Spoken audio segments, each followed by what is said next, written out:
Alors, aujourd'hui, nous allons voir un son un peu particulier qui est le son E. Donc, c'est un petit peu plus long que le E. D'accord?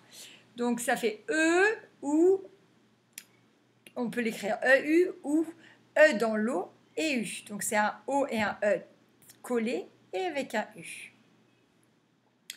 Donc, on peut l'entendre de deux façons, c'est un petit peu difficile, soit le E, soit le E. Donc, Madame E et Mademoiselle U ne sont pas peureuses. Elles ont organisé un jeu dangereux autour du feu. Une pieuvre passe par là. Elle trébuche sur un vieux pneu et elle se retrouve au milieu du feu. Donc, on voit le de et le ne qui fait le son E et la peur et le cœur qui fait le son E. Mais c'est difficile à entendre. Donc, on va juste s'attarder sur le fait que c'est le E un peu lent, d'accord? Un peu plus étalé que le E normal.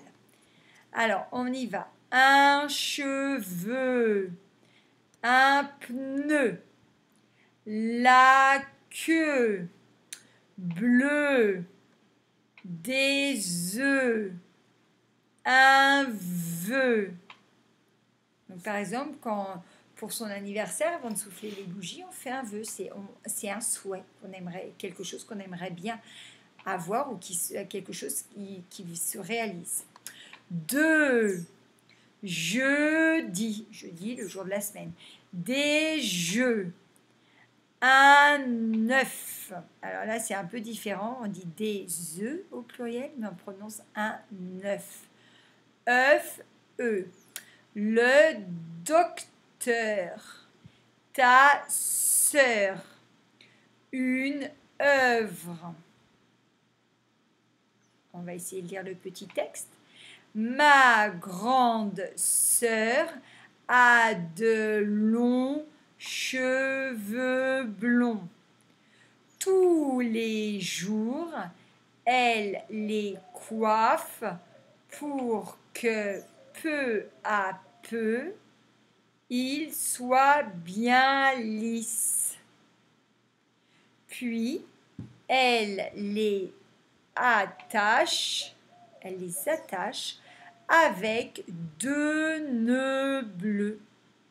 C'est pour qu'on puisse mieux voir ses jolis yeux. Enfin, elle met une belle robe. Donc, peu à peu, ça va être les mots outils d'aujourd'hui. Et mieux. Voilà, donc vous entraînez bien à lire cette fiche et on se retrouve demain pour le texte dans Taoki. Bon courage!